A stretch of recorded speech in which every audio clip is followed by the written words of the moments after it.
Now, a section of elected legislators from 11 counties in the Mt.Kenya region and allied to Deputy President William Ruto have retreated for a three-day session in the Masai Mara Game Reserve to finalize a list of demands to the Deputy President if he succeeds President Uhuru Kenyatta in 2022.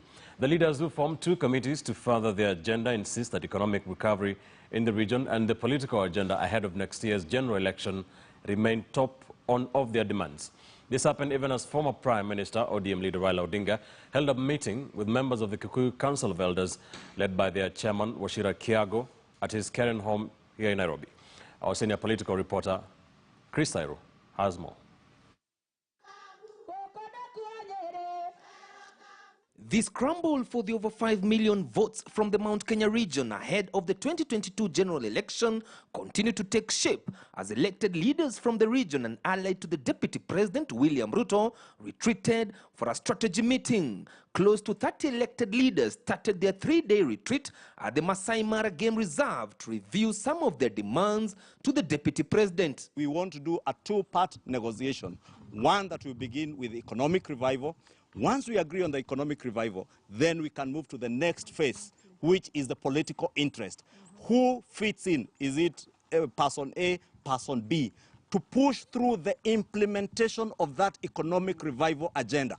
The reason why we are negotiating with William Ruto is because he has a track record from his ministerial duties, from agriculture to higher education. According to the leaders, the region's economic standing has been eroded and brought to its knees in the last 20 years, despite enjoying the position of the presidency. Their demands revolve around agriculture and infrastructure.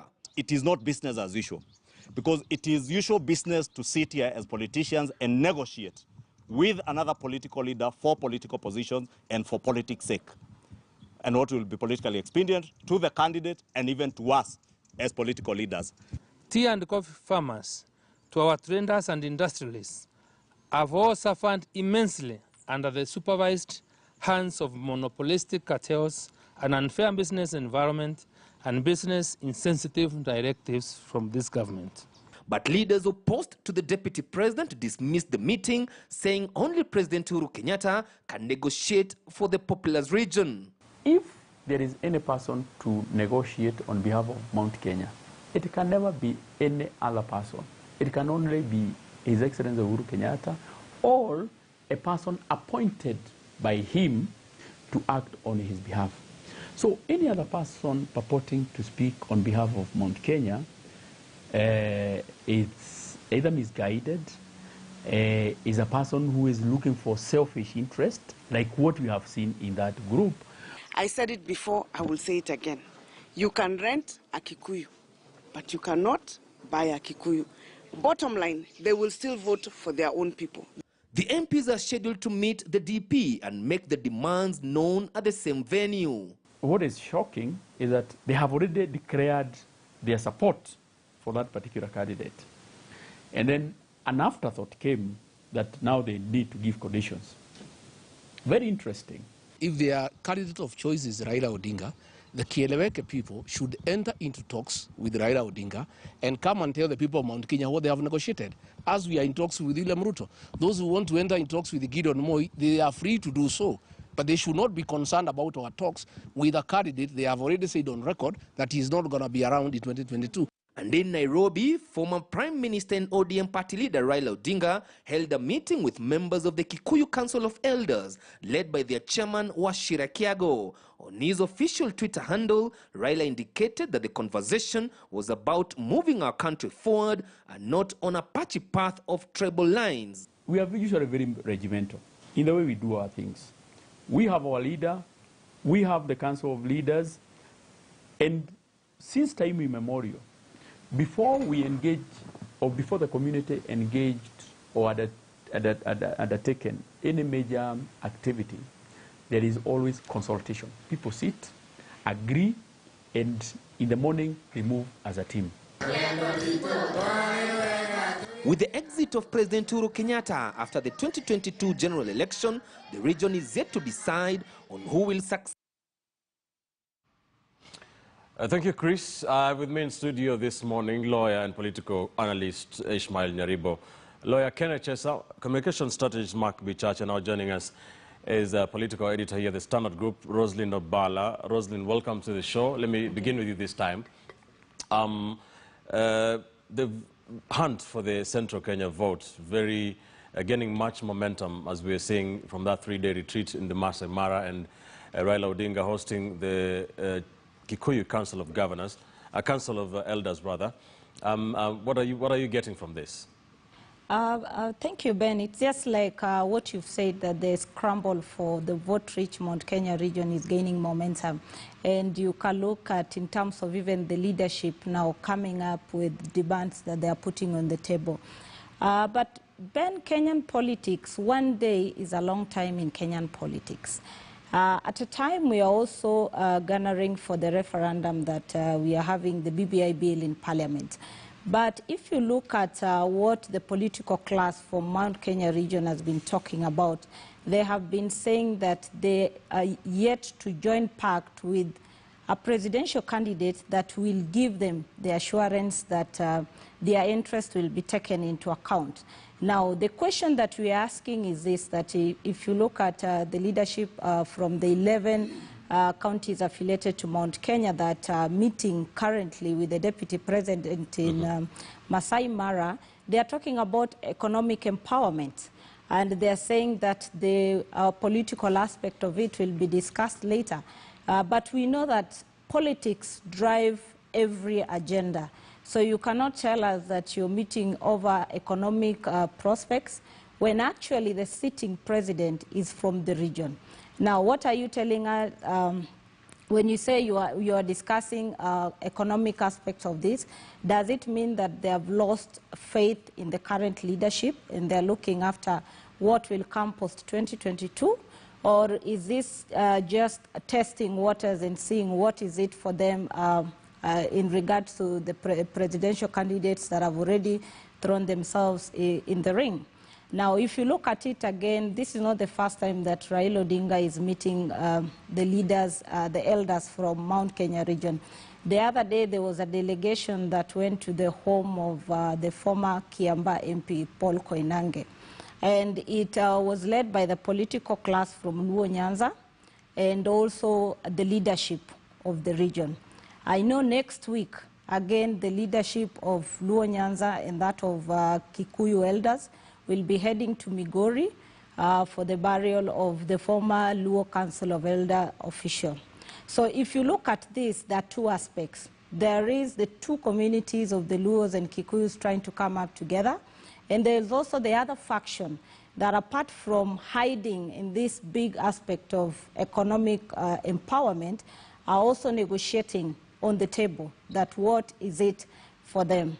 But Ben, if you cast the net widely, then the question that comes to mind is, as much as our leaders are talking about running away from ethnic balkanization, yes, this is what we are seeing. Because when you go to negotiate as a community, what are you telling the other 40-something communities who are not able to rally themselves and put on the table their demands? Because I think this is the politics that we are getting away from, and this is the aspect of the BBI process. All right. Kenneth Chesa, why is Central Kenya so important for these presidential hopefuls? Central Kenya is so important to these presidential hopefuls because it holds the sway vote. And secondly, this belief that it will not have a presidential candidate for the forthcoming 2022 elections. But Ben, I must make this clear. I have said it before and I will say it again. President Uhuru Kenyatta remains the de facto leader and de facto spokesperson of the Kikuyu nation in this country. Any other person purporting to negotiate on behalf of that community, to me, is a pretender to the throne. And just as Governor Anne Waiguru has said previously, you can rent a Kikuyu. And those people who are meeting Ruto now, perhaps their rent arrears have been paid, and they have now come together to tell the boss, here we are. But at the right time, all of them will be whipped to one direction. Kikuyus have invested so much in this country that they cannot gamble with the leadership. They will invest where they know that their interests are catered for.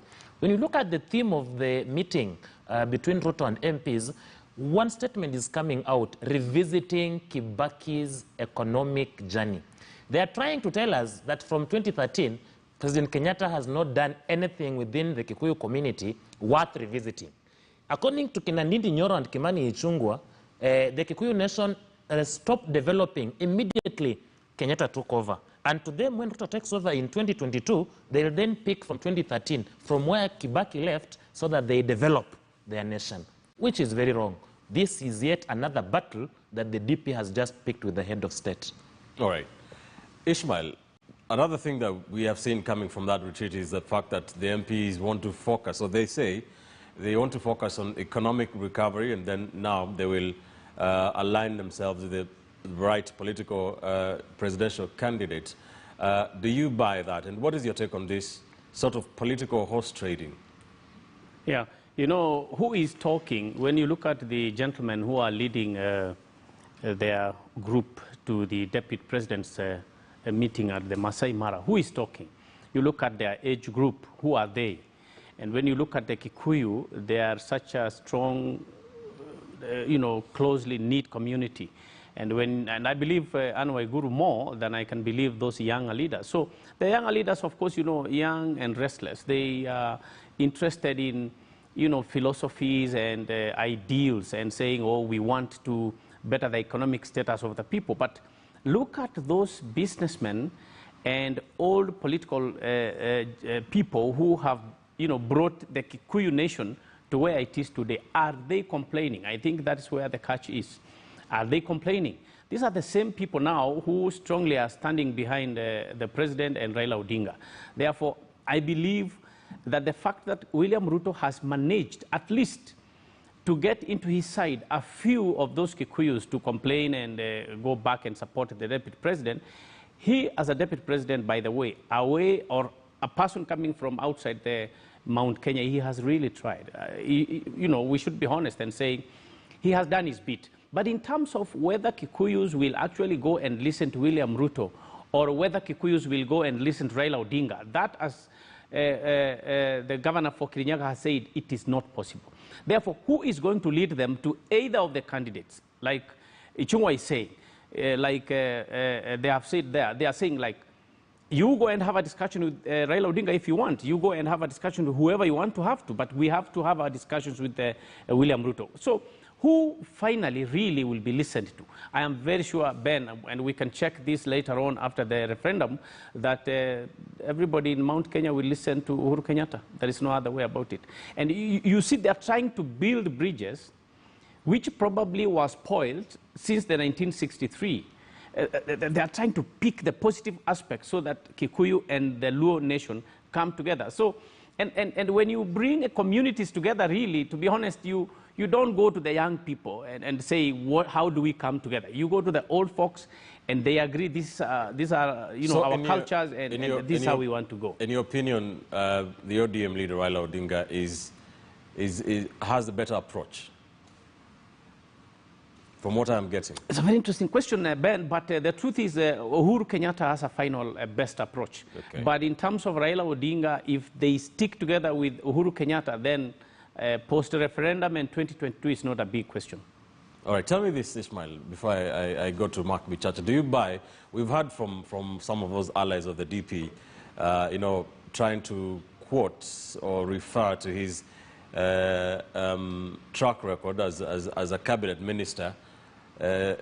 Never mind the fact that he has been deputy president for 8 years now, or 9. Do you buy that? And you know, William Ruto was deputy president proper for 5 years. After that, he actually started feeling like he's a president of the country, and he went over on top and went all over the place. Tanga came in. So I consider him as a deputy president by right for 5 years. After that, I think he quickly switched gear and wanted to become president of the republic. So whether he succeeded in the 2013 to 2017, I leave it to anybody to judge. I think he did his best to work behind the president. But after that, in 2017 to now, he has been reduced to balance a lot of things. So in terms of what he can do as a president, and I have to be fair to the deputy president, what he can do as a person, he's energetic, he's an intelligent person, he has political vision. That's okay, but it does not end there to say that will he be able to unite the whole of Kenya? Has he done that now, even today, as he's faced with a lot of, problems? So I leave it to the rest of the public to judge, but I tend to think that he still needs more time to achieve that, yes. Okay, Mark Michache, what do you say to that? Ben, the truth of the matter is this, and I like the question that you asked. The term Tanga seems to be a very self-fulfilling prophecy, and by that I mean this. The narrative of Tanga has moved around a lot. And that movement, part of the movement was moving away from being associated with Jubilee and what it's doing to then becoming a critic of the same government that Tanga was a part of. So when you see them speak and say they want to refer to William Ruto when he was a cabinet minister versus when he was deputy president, it is because they themselves have chosen a stance that distances them away from the present reality of Jubilee, both in 2013 and 2017 and now, because they fashioned themselves as an opposition party. And that, my friend, is where enters the irony of the meeting of the Kikuyu MPs, Mount Kenya MPs, with William Ruto. Here's the irony. They are already in coalition with him. These MPs have already thrown in their lot with him. And therefore, how are you in a marriage then begin to negotiate your prenuptial agreement while already in the nuptials themselves? So what we saw, in as far as I'm concerned, is not only people who are pretenders to the throne of speaking on behalf of the mountain, but also exercised in pretense and pulling the wool over the eyes of Kenyans in pretending that these MPs ab initio were entered into coalition with William Ruto because they were representing their people. Not at all. Because if they are negotiating about what the mountain is getting today, pray tell me, what then did they enter into agreement with William Ruto before if it were not for personal gain? And that, my friend, is where the noose and the trap both exist. Now, for Raila Odinga has to deal with the reality of Raila phobia that is as real and as present in Mount Kenya as it was first in 2007. He has not managed to put a dent in it. Secondly, he also has understood that in as much as he's able to forge coalitions with other communities, if the Mount Kenya community does not at least give him a passing grade, even if it's 50% of a pass mark, then he is considered not so legitimate. And so Raila Odinga is scrambling to win over the favor of the mountain, not necessarily for him to get 100% of the vote from Mount Kenya as Ruto would need, but for him to get that passing grade, that C that keeps you away from the D grade. And that's what Raila is looking for. Now, who will he negotiate with? That is the question. He's friends with Uhuru, but can Uhuru deliver the end of Raila phobia? Chester, before I come to Rosalind, on Odinga, what is the Odinga matrix in central Kenya, from where you sit? Well, from where I sit, Raila Odinga has accepted the fact that the Raila phobia is in central Kenya and is handling this with care, not to go to the people directly, but to go to the common man through some agents. When you look at the delegations from central Kenya that are going to Odinga's place to either tell him, Pole for being sick, we are working together, to me these are president's messengers. And Uhuru and Raila are having conversation through these delegations. And therefore, Raila has taken the right approach. You don't confront the Kikuyu nation. You go to them with utmost humility. And he is believing that President Kenyatta will be able to end this Raila phobia and get him some percentage in central Kenya. And remember, Raila Odinga and his allies have always said, if you start, Otindo Molo will tell you that Raila has been winning elections or claiming so without central Kenya. All he needs, in my opinion, is 10, 20, 30% of central Kenya. And that is what Odinga is targeting. He's targeting some degree of acceptability within central Kenya. If Kenyatta goes his way, to me, it's game shot for Odinga. Rosalie, what do you think about that? Ben, I think if you look at the current politics and the way Raila has played his politics post-2017, it's a very different approach. He's not the Raila that people have seen who is combative, who has a fanatic following, who cannot deviate from what he stands for. As much as his party stands for democracy, we are seeing a win-win on his side. So I think he has done a parallel shift in terms of the way he plays in politics to accommodate all regions of this country. But what I wanted to say was a fallacy that we are seeing the Mount Kenya leaders who are allied to the deputy president trying to purport that they are now going back to Kibaki-nomics and looking in terms of the path of Kibaki, because there is no way you can delink the president from the deputy president. They are an item. So you cannot say that you'll run away with the failures of Jubilee and brand them on the president, but when it's come to success, then we say that the deputy president is the one who steered the success. If it is the failures, they are both to blame. If they are the success, they are both to carry. So if our leaders are negotiating with Ruto, they have to negotiate with him on the track record of this Jubilee administration that he has been the second in command. All right. Ishmael Nyaribo, where do you think Raila comes into play in central Kenya? You know, Raila was so much worshipped, if I may use that word loosely, after the 2002 elections when he said Kibaki Tosha, and when he was visiting the Mount Kenya region, he was called Njamba. So when did that change? Of course, that changed when he felt that the deal they had with Kibaki was broken by Kibaki. So, and I think he had every right to take a position, especially because he has several, he has a huge following that needed an answer. Therefore, to change that again is not a difficult thing. The only issue here is how we interpret the success of the President Uhuru Kenyatta, whether he did better or he did worse, or what is his scoring. That is the only thing, and that cannot be done by Raila. It has to be done by Uhuru Kenyatta himself. He has to go back to the people. And you have seen, before the BBI document being accepted by the Mount Kenya region, until about 2 weeks before, nobody in Mount Kenya wanted to hear about the BBI ban. But later on, just one meeting in Karatina, and that's it, everything changed. So, as far as I'm concerned, it is a burden on the shoulders of the president of this republic to ensure that people appreciate that Raila Odinga is not meant to hurt the people from Mount Kenya at all. And Uhuru Kenyatta can achieve that within a sitting or two. All right. I just have the final say on this. Does the BBI have any impact on what kind of impact Raila has on central Kenya?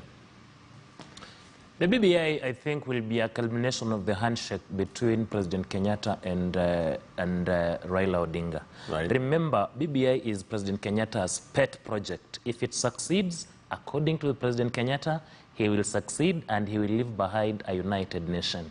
And the people in central Kenya are looking at Raila Odinga as a man who has come to Kenyatta at his hour of need. Uhuru has been a very peaceful man in his second term, courtesy of Raila Amolo Odinga. Even if he is pretending, he has demonstrated to Kenyans that he can pretend longer than William Ruto. Remember, Uhuru's success in this second term will be attributed to him and to the cooperation of Raila Odinga. William Ruto has already withdrawn from this particular alliance. If BBI succeeds, Raila Odinga will warm more hearts in central Kenya. All right. We'll see how that plays out. Let's take a quick commercial break here on Inside Politics. When they come back, we shall be switching to BBI politics and speaking at the backdrop, against the backdrop of the special sittings by both houses of parliament this past week to debate the BBI bill. They will be voting on it next week. Not that it has any effect on whether or not Kenya goes to a referendum, but we'll have that and more when we come back.